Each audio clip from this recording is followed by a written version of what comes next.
বিধায়ক নদিয়া চাঁদ বাউরি, ওখানকার সাংসদ জ্যোতির্ময় সিং মাহাতো, ওখানকার জেলা সভাপতি শঙ্কর মাহাতোদের ব্যবস্থাপনায় একটি কর্মসূচিতে এই রাস্তা দিয়েই গেছি। আবার এই রাস্তা দিয়েই আমি ফিরেছি। তখন রাত্রি 8:20 বাজে। আমি চন্দ্রকোনা রোডের এই যে চৌমাথা, এইটা পার করানোর পরে অতর্কিতে এখানকার গ্রাম পঞ্চায়েতের প্রধান মণিকাঞ্চন গুন্ডা, দেবাঞ্জন গুন্ডা, শাহরুখ গুন্ডা, এদেরকে গুন্ডা নামে আমি অভিভূত করছি। এদের বাবা মায়ের দেওয়া সারনেম চলছে না, এদের এখন গুন্ডা বলেই ডাকা উচিত। এই গুন্ডাগুলো হাতে গোনা মাত্র 10টি লোক, আর সঙ্গে মমতার পুলিশ 10টা পুলিশ, তারা একযোগে তারা দুটো গাড়ির উপরে হামলা করলো একযোগে। এবং কোন গাড়িতে আমি আছি খোঁজার জন্য তারা লাঠি দিয়ে খুঁচিয়ে কাঁচ নামানো ছিল। কারণ আমি একটু দূর থেকে দেখেছি যে বিজেপির পতাকা নিয়ে কিছু জন আমার ঠিক বাম দিকে তারা দাঁড়িয়ে আছে। আমি ভেবেছি আমার কর্মী সমর্থকরা, এলাকার নেতারা কুশল বিনিময় করার জন্য দাঁড়িয়ে আছেন, তাই আমি গাড়ি স্লো করেছি। অতর্কিতে হামলা, এমনকি কাঠের নতুন বাটামে একটা করে আলপিন লাগানো, যাতে সহজে অল্প সময়ে চোখে নাকে মুখে ক্ষতবিক্ষত করা যায়। আর হাতে পেট্রোল এবং কেরোসিনের জারকিন, যদি গাড়িটা ভাঙতে না পারে তাহলে ওই কোচবিহারে যে জেহাদিরা আমার গাড়িতে পেট্রোল ঢেলেছিল সেই একই কায়দায় তারা আমার গাড়ির উপরে পেট্রোল এবং কেরোসিন তেল দিয়ে পুড়িয়ে মারার চক্রান্ত করেছিল।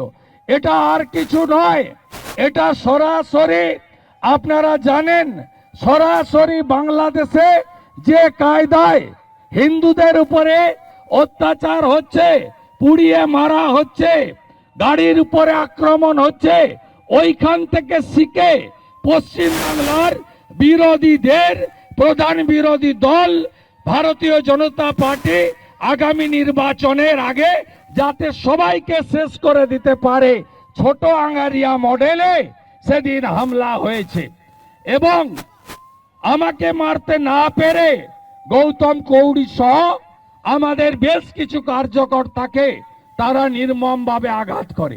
এরা ভেবেছিল পুলিশের সঙ্গে ছলা পরামর্শ করে এটা করেছে, আমি নিশ্চিত।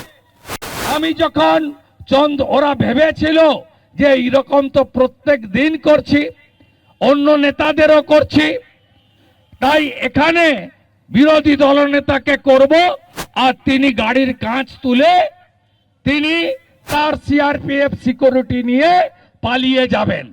আমি তখন মনে করলাম এনাফি জেনাফ, অনেক হয়েছে, এর একটা দৃষ্টান্তমূলক প্রতিবাদ সংগঠিত করা দরকার, গোটা রাজ্যের মানুষকে বলা দরকার। কারণ ভারতীয় জনতা পার্টির কর্মীরা রাজ্য সভাপতি শ্রমিক ভট্টাচার্যের নেতৃত্বে সবাই বাড়ি থেকে বেরিয়ে এসে বুথ বিজয় অভিযান, বুথ সশক্তিকরণ অভিযান, এসআইআর এর কাজ এবং 17,000 শক্তি কেন্দ্রে পথসভা সহ গোটা বাংলাতে বিজেপির কর্মীরা তারা সাহস নিয়ে বেরিয়ে এসেছে পরিবর্তনের লক্ষ্যে।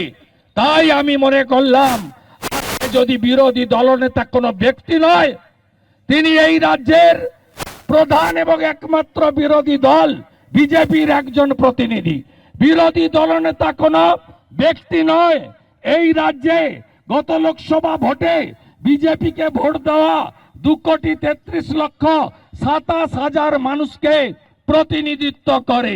বিরোধী দলনেতা শুধু দলের নয়, রাজ্যের শাসক দল এবং পুলিশ শাসকদের দ্বারা যত মানুষ অত্যাচারিত হয়েছেন, সে অভয়া হতে পারে, দুর্গাপুর মেডিকেল কলেজের ছাত্রী হতে পারে, রামপুরহাটের ছোট্ট 6 বছরের আদিবাসী কন্যা হতে পারে, অথবা কালিয়াগঞ্জের তামান্না হতে পারে, অথবা হরগোবিন্দ দাস, চন্দন দাসের পরিবার হতে পারে। সব বিরোধীদের কণ্ঠস্বর হলো রাজ্য বিধানসভার বিরোধী দলনেতা। তাই আমি গাড়িটা ঘুরিয়ে নিয়ে, ডান দিকেই রাস্তা ছিল, ওই রাস্তা দিয়ে গিয়ে বিট হাউসে আমি মেঝেতে বসে 8:30 থেকে রাত্রি 1:30 পর্যন্ত আমি সেখানে ধর্ণা প্রদর্শন করেছি। আমি এবিপি আনন্দ, এগিয়ে থাকে, এগিয়ে রাখে।